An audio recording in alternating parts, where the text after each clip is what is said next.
Je suis un adepte et un apôtre de la transdisciplinarité.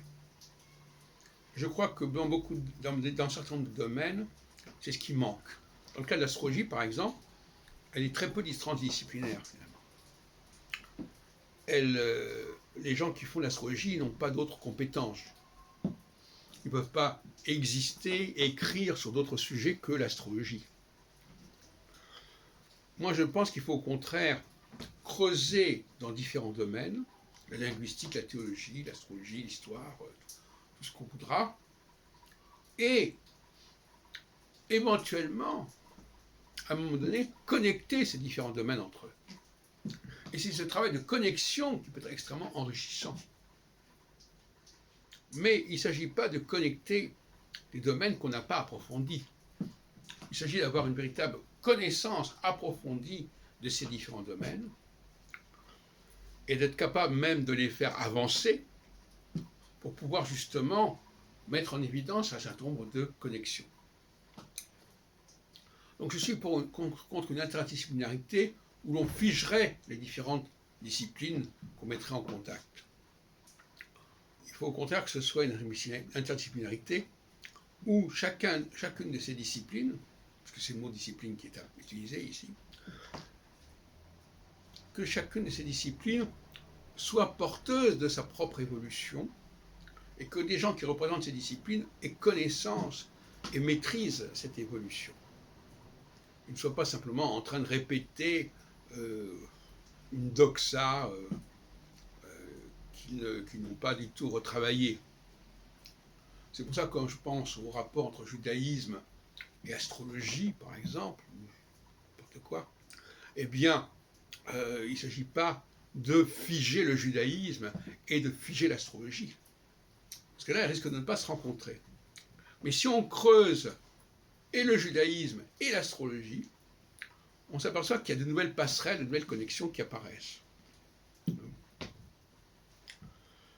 Et sans vouloir me référer à Pie de la Mirandole, qui était connu à la fin du XVe siècle pour avoir un savoir encyclopédique, je pense qu'il faut avoir effectivement une connaissance très extensive des choses dans différents domaines, des compétences diverses et multiples, et c'est comme ça que les choses vont pouvoir s'enrichir. Par exemple, dans le cas de Nostradamus, mon approche n'était pas du tout axée sur Nostradamus au départ. Elle était axée sur l'astrologie, elle était axée sur le prophétisme, et puis ça s'est focalisé à un moment donné sur Nostradamus. Alors que pour beaucoup de gens, ils ont commencé par Nostradamus. Et qu'est-ce que ça veut dire? Ben, ça veut dire que, notamment, ils ont négligé des documents qui ne se référaient pas explicitement à Nostradamus, mais qui faisaient néanmoins partie objectivement de ce corpus.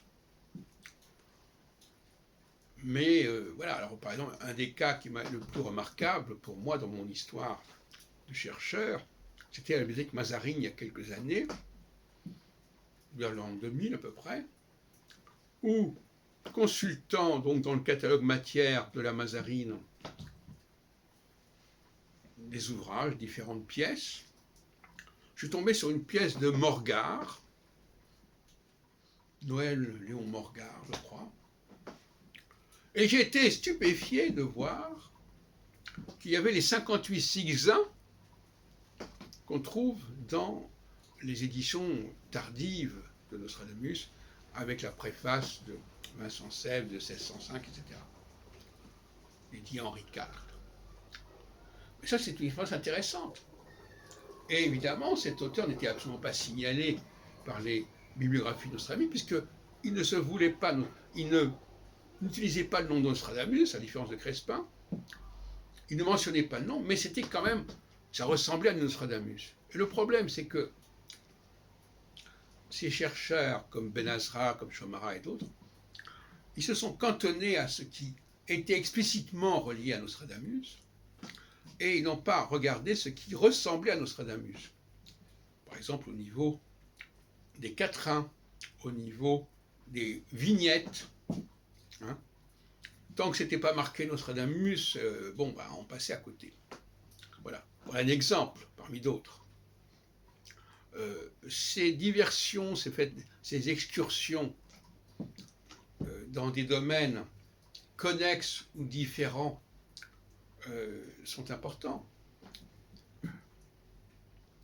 Beaucoup de découvertes sont faites comme ça. Par exemple, le travail sur la contre-pronostication de Nostradamus de 1561, qui est paru, que la revue Réforme, Humanisme, Renaissance a publié en 91. Le nom de Nostradamus ne figurait pas parce que ça s'appelait Cantique spirituel. C'était une sous-partie qui s'appelait Contre-pronostication de Nostradamus et qui parlait de Pie IV. Voilà encore. Voyez-vous, donc finalement, quand quelqu'un travaille sur un champ beaucoup plus large, il va faire des découvertes que quelqu'un qui a un champ beaucoup trop étroit ne fera jamais. Et il sera obligé de dépendre de ceux qui ont fait cette recherche.